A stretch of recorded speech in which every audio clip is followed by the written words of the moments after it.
The Void. Series 1, Episode 4, The Fillim Perspective, by Richard Marcus Powell. Chapter 6. The planet Caliban was the hub of the Teel Corporation, heart of the dominion of Conn Teel and his dynasty. It had been planet-shaped early on in the Great Expansion, but was already in an advanced state of decay, resembling Earth towards the end of its life. Pollution was rampant, and civilians wandered the streets with portable ventilators and respirator-equipped visors. Where urban areas did not exist, industrial ones did instead. The only place where the sounds of industry did not echo were the abandoned mines, resources long since exploited. The planet was a maze of concrete and pipes, graphene and glass, expressway and rail. It was a planet where technology had become rotten. The edifices of civilization had decayed and society had separated. Caliban's star struggled to make itself seen through the pustulant clouds, a brown haze covering the horizon. The capital city of Millennia dominating it, and its angular geometry. And yet, Conn Teel stared out over the landscape with a sense of pride, not for its beauty, but for what it represented. His subjugation of billions. His father had initially founded the company, but he had taken it from a sizable company on Earth to an interstellar one, to the largest corporation in the history of mankind. Oh yes, Conn Teel had been on Earth before the Holocene extinction.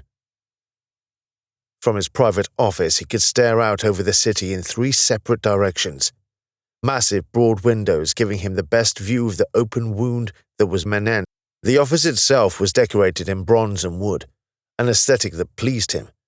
A little unconventional, perhaps, but it was something that felt warm to him, welcoming.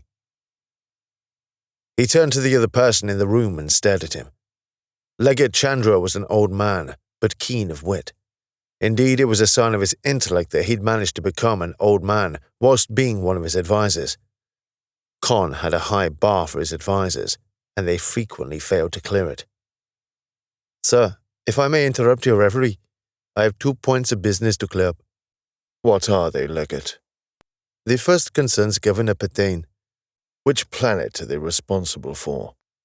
Gelen. Ah, yes. The uprising. Conn knew what had happened on Gelen. A rebellion of the work miners had occurred, leading to a cessation of production.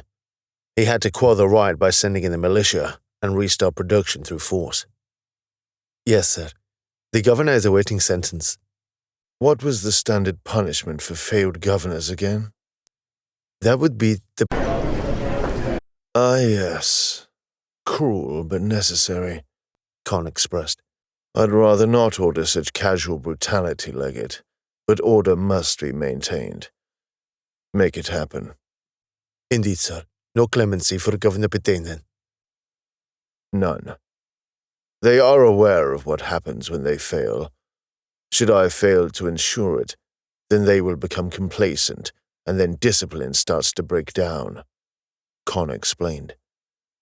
I've been alive long enough to know that nothing works at enforcing obedience, quite like excruciating punishment.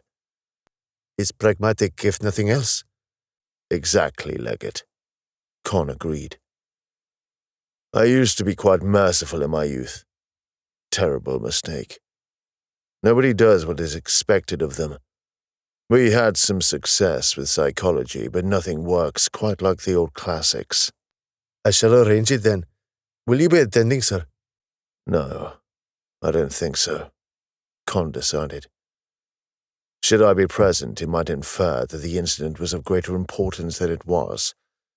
Better for me to dismiss it for its insignificance. Very good, sir, Legat grovelled. Any special considerations? How many militia were lost quashing the insurrectionist miners? Around 5,000, sir. As you wish. Conn was almost dismissive in his cruelty, but it was justified. He'd ordered legions of barbaric punishments over the years and barely felt any kind of remorse. It was simply the price of doing business, and business had always been cutthroat. What was the other item of business? Mira Candor is waiting to see you. Excellent. Bring Mira in. Legat operated a small media pad, instructing the assistant outside to send in the infamous manhunter. The doors opened and a figure strode in. Around average height, but with a muscular frame, the figure was entirely encased in armor, a helmet hiding any individual distinctions. The armor was of unique manufacture. It was made by the Akaran. This made it unique as the Akaran had a totally different physiology to humans, so this was a rare custom design for them. The helmet itself was a work of art, as all Akaran designs were, designed to be as intimidating as it was practical. It conveyed a bestial snarl, or a facsimile of one, despite not even having a face. The overall effect of the armor was to be very intimidating and anonymous. Conn had conducted business with Mira for a decade now, and he still had no idea who was behind the mask. The only reason he could guarantee that Mira was human was the fact that there were no other species with the same physiological build. Not that he cared.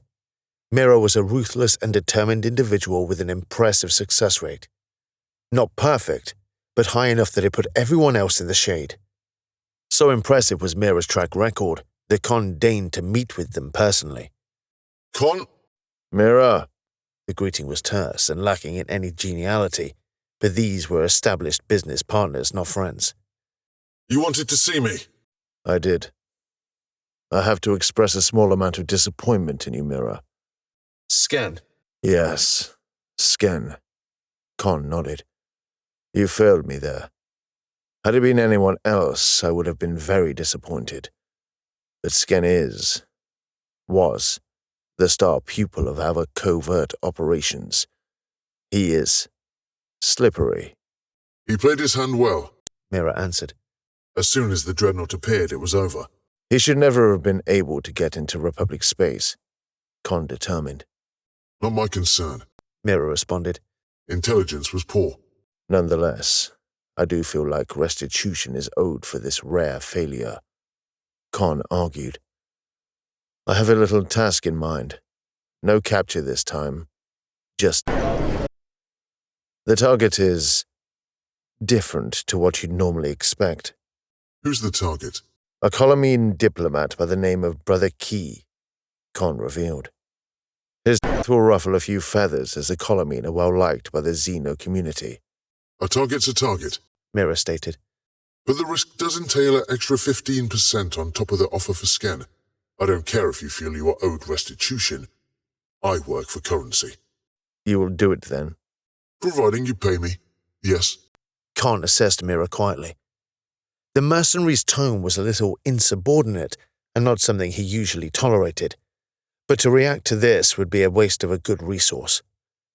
Had Mira refused the task, he would have taken it further. But for now, he let it slide. You'll get your payment upon completion. Then we have a deal. Excellent. I'll ensure the details are sent to you. Conn congratulated with restraint. I don't need an example made. It's just an obstacle to be removed. So expedience is preferred. I've got some business to attend to on Caliban first, but that should only take a few hours. You're not hunting any Teel employees, are you? No. Good. I don't care if it's a citizen, but senior employees and militia are off limits, Conn warned. I afford you a great deal of latitude in deference to your skills. Don't force me to reconsider that. Understood, Mira replied. With no fanfare, Mira Candor turned and left. So disrespectful, Legat Chandra noted. But very good at what he does. The universe is never short of mercenaries, sir. No. And my patience is finite, Conn added. But for now, the status quo remains.